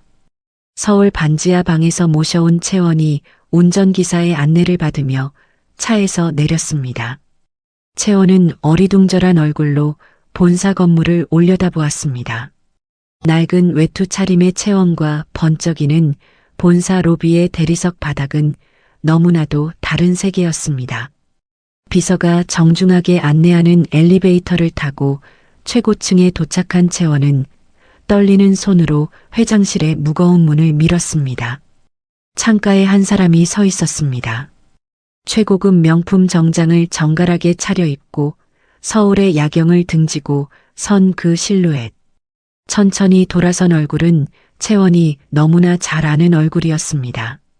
하지만 낡은 청소복이 아닌 범접할 수 없는 아우라를 풍기는 그 모습에 채원의 눈이 휘둥그레졌습니다.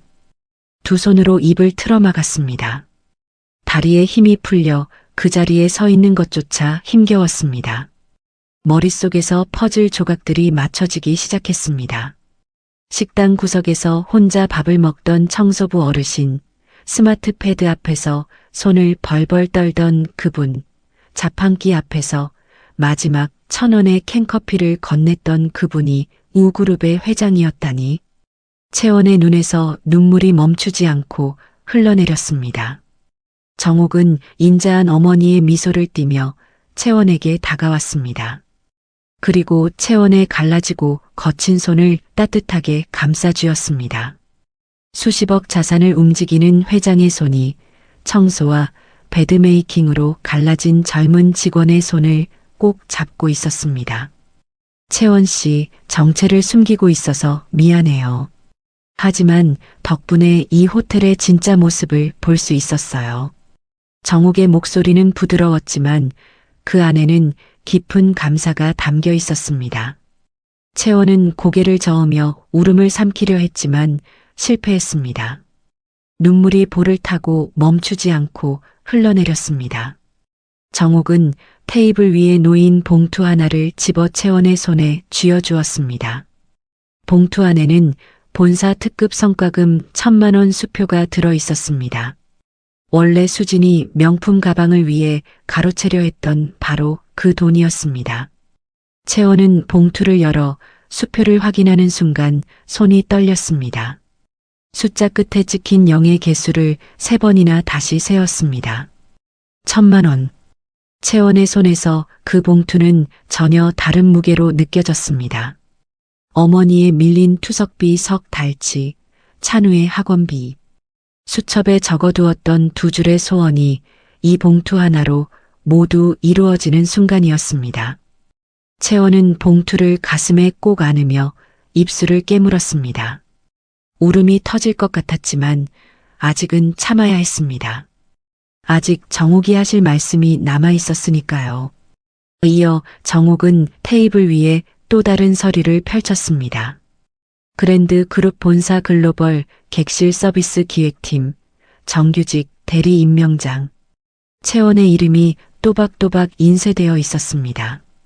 채원은 그 글자를 읽다가 다시 한번 눈물이 터졌습니다. 계약직이라는 꼬리표가 아닌 정규직 대리라는 이름이 자신의 것이 된다는 사실이 믿기지 않았거든요. 대졸 정직원들이 눈 가리고 아웅하는 갑질과 계약직 현장의 부조리를 모두가 모른 척할 때 홀로 노인에게 따뜻한 온기를 건네던 채원 씨의 진심이야말로 우리 그룹이 지켜야 할 진짜 자산이에요. 정옥의 말에 채원은 고개를 깊이 숙였습니다. 하지만 정옥은 아직 끝이 아니라며 마지막 서류 하나를 더 꺼냈습니다. 그랜드 재단을 통한 특별 지원 약정서였습니다. 동생 찬우의 학비 전액 지원, 그리고 어머니의 최고급 VIP 병실 이송 및 투석 치료비 전액 무상 지원. 채원의 가족 전체를 품에 안는 약정이었습니다. 찬우가 밤새 책상에 엎드려 잠들며 꿈꾸던 학원, 어머니가 매주 고통스럽게 받던 투석, 그 모든 짐이 한 번에 내려지는 순간이었습니다. 그 순간 채원의 무릎이 꺾였습니다. 3년 동안 삼켜왔던 서름, 새벽마다 통장 잔고를 보며 흘렸던 눈물, 해고당하고 차가운 아스팔트에 주저앉아 소리 없이 울던 밤, 그 모든 것이 한꺼번에 터져 나왔습니다. 채원은 정옥의 가슴에 안겨 펑펑 소리 내어 오열했습니다. 어린아이처럼 어깨를 들썩이며 울었습니다. 정옥은 아무 말 없이 채원의 등을 토닥여 주었습니다. 수십 년간 기업을 이끌며 수천 명의 직원을 만나왔지만 이 순간만큼 가슴이 뜨겁고 눈시울이 젖는 적은 없었습니다. 한참을 울고 난 채원은 떨리는 손으로 계약서 서명란 앞에 앉았습니다.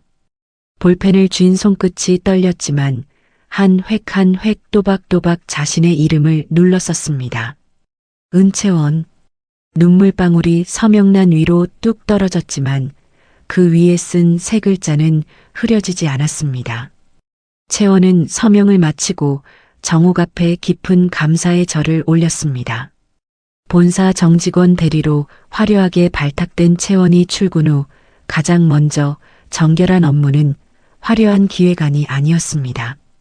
그동안 그랜드 호텔에서 부당한 대우와 차별을 받던 계약직 청소부 및 현장 용역 직원들의 처우 개선안이었습니다.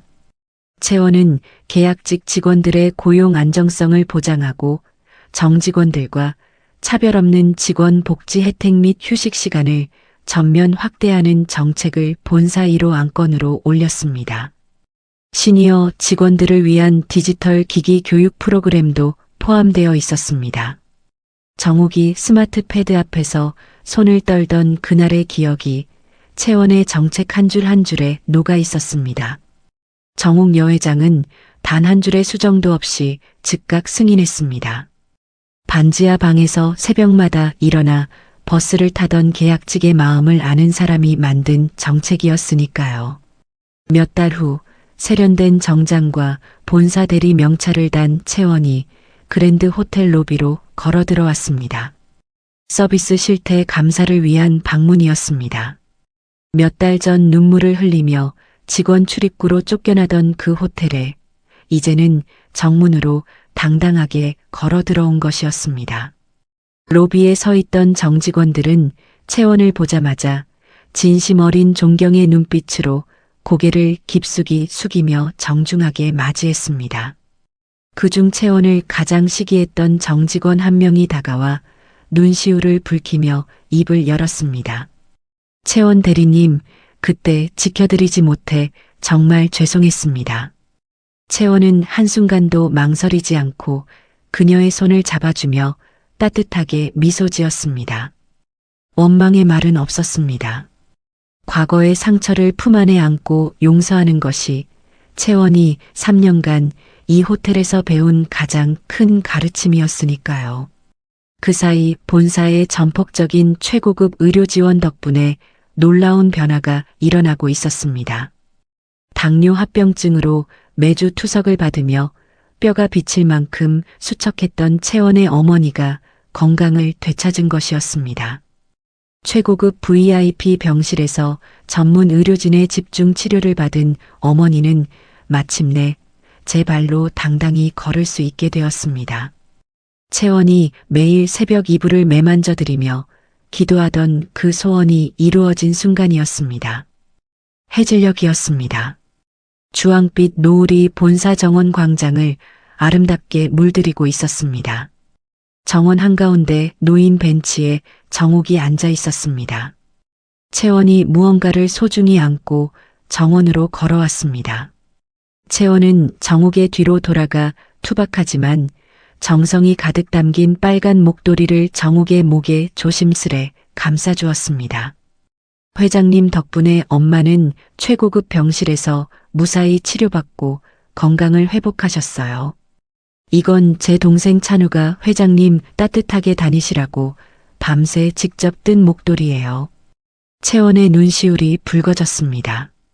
15살 소년이 서툰 손으로 한 코 떠낸 빨간 목도리에는 누나의 은인에게 전하는 감사가 실한 올 한 올에 스며 있었습니다. 이어 채원은 품에 소중히 안고 왔던 따뜻한 보온 도시락통을 펼치며 말했습니다.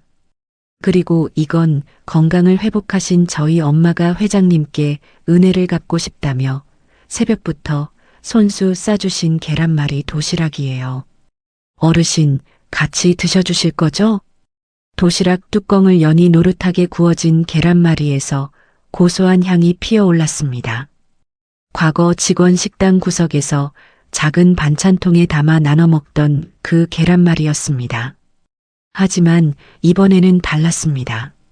병상에서 일어나 직접 부엌에 선 어머니의 감사, 밤새 목도리를 뜬 찬우의 마음, 그리고 채원의 눈물 어린 진심까지 온 가족의 기적과 감사가 담긴 도시락이었습니다. 채원은 젓가락을 들어 계란말이 한 점을 정욱의 입 앞으로 가져갔습니다. 정욱은 두 눈을 감고 천천히 받아 먹었습니다. 그 한 점에 담긴 온기가 목을 타고 가슴 깊은 곳까지 내려갔습니다. 정욱은 목도리의 온기를 느끼며 도시락을 바라보았습니다. 1,000원짜리 자판기 커피로 시작된 인연이 이렇게 따뜻한 밥상으로 돌아온 것이었습니다. 식당 구석에서 나눠 먹던 반찬이 온 가족의 감사를 담은 도시락이 되어 돌아오기까지 참 멀고도 아름다운 길이었습니다. 정욱의 눈에서 뜨거운 눈물이 흘러내렸습니다. 수십 년간 기업을 이끌며 숱한 대가를 치렀지만 이 노을 아래 벤치에서 받아든 도시락만큼 가슴 벅찬 보상은 없었습니다. 정욱은 채원의 손을 다시 한번 꼭 쥐어주며 대견하게 고개를 끄덕였습니다. 채원 역시 정옥을 바라보며 깊은 신뢰의 미소를 나누었습니다. 두 사람의 시선이 마주친 그 순간 노을빛이 정원 벤치 위를 따스하게 감싸 안았습니다. 그것은 회장과 직원의 미소가 아니었습니다. 함께 기업의 진짜 가치를 만들어갈 든든한 동반자의 미소였습니다. 진짜 보석은 화려한 졸업장이나 높은 직급 속에 있지 않습니다. 아무도 보지 않는 곳에서 아무도 알아주지 않아도 남의 아픔을 먼저 헤아리는 따뜻한 마음 한 조각. 그것이야말로 세상에서 가장 값진 보석이 아닐까요? 오늘 이야기가 마음에 드셨다면 구독과 좋아요, 그리고 댓글로 따뜻한 한마디만 남겨주세요. 여러분의 작은 응원 한 줄이 다음 이야기를 만드는 가장 큰 힘이 됩니다. 오늘도 들어주셔서 진심으로 감사합니다.